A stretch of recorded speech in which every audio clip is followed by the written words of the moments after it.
Hi everybody, Donna Salazar here. Today I have a start to finish video showing you techniques that I used on this layout.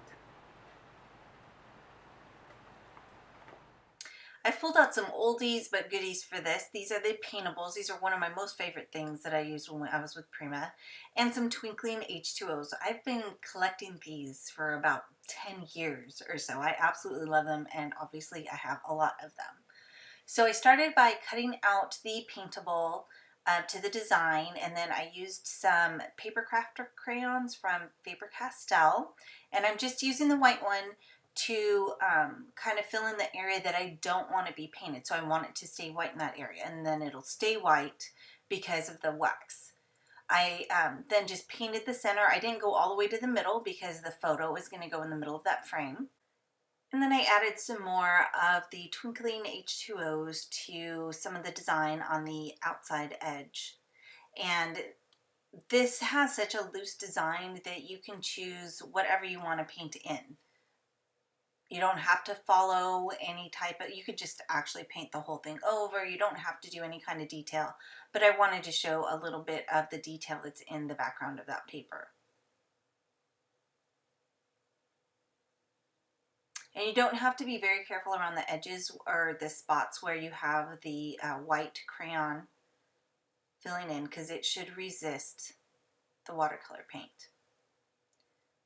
So now I'm going to fill in, and you'll notice when I do get close to the white circle right there, all I have to do is just kind of wipe it with my thumb and it comes right up, stays white.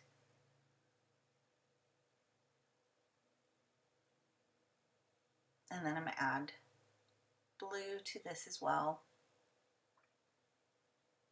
Just needed to have more color.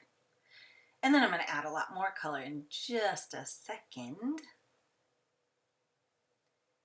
I'm going to be doing some splattering. And for the splattering, I like to use a fan brush, a nice stiff fan brush, because it gives you a nice wide area. And so all you have to do is just tap the handle of the paintbrush, and it'll give you a really wide splatter. And I'm going to do that in both the pink and the purple colors. So be nice and festive looking.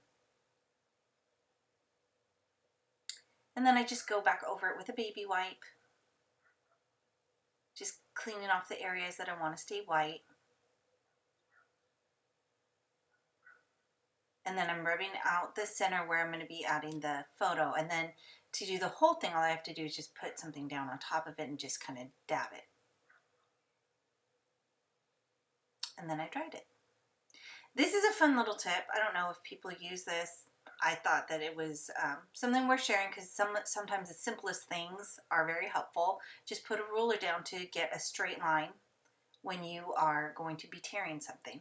And I wanted that white side there because on the back of the paper it's got the polka dot pattern. And so I wanted some of that to show. So I'm wetting my fingers and just kind of rolling it forward so you can see the polka dot coming from the back side. Then I adhered some bright ribbon, and then I stapled a teal ribbon over that one. And then those extra little bits that I tore off, I added on top of the strip. Then I added some music paper. This is actual vintage music sheets. And then the strip over that. Then I adhered my photo with photo corners, and then added them to the layout with some foam squares. Added a title over it. And then this is something that's also a good tip. I used the 1/2 inch strip on the bottom of the watercolor paper and colored the back of it because it's totally plain. And then I stamped some words, used my mixed media inks and some embossing powder, and created the rest of the title. I'm also using my mixed media inks to kind of outline the title. It is similar in color to the background, and I want it to stand out a little bit. And so I am adding that around the edges to give it like a dream kind of a quality, like the word says. And because it is a pigment ink, it's really easy to blend, and then you can make it look even softer around the edges than when you first apply it. And then I'm going to also apply that to all of the edges of the layout as well.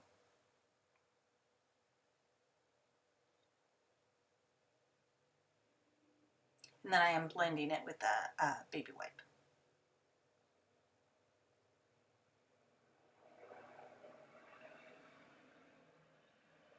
Then I added the rest of the title. And these are my bitty blossoms from Spellbinders, and I am cupping every petal with a tool-in-one on a piece of foam.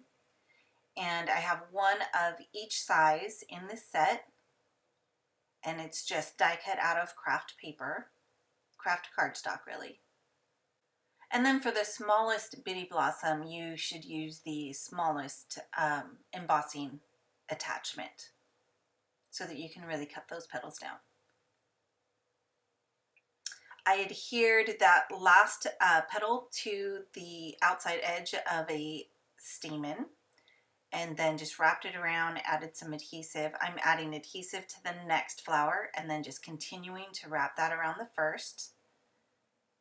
I add more adhesive to the little tab at the center and then more adhesive to the next flower, the inside of the last little petal, and then continue to wrap that around again.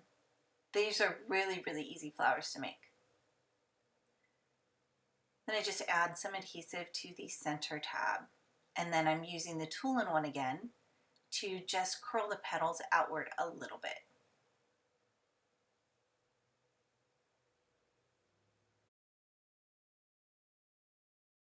And then that's the finished flower. I added a crochet flower, another prima flower, and this is something really fun to do. Whenever you have organza, you can heat it with a heat tool, and it kind of makes it shrink and get kind of wonky. So even though it's a really gorgeous flower, you can make it look more girly grunge. And that's the finished layout. And before I end, I wanted to give a shout out to my girlfriends Leah and Johanna. That photo is actually from a girlfriends event that we taught way back in the day. So it's also an oldie but goodie. And I really feel like the stuff that we did together led to a lot of the other things that I was able to do. So now I have my dream job of being able to teach others what I love doing. And if you want to see more photos of this layout, you can see them on my blog, and there is the website. Thanks so much for joining me. I'll see you again next time.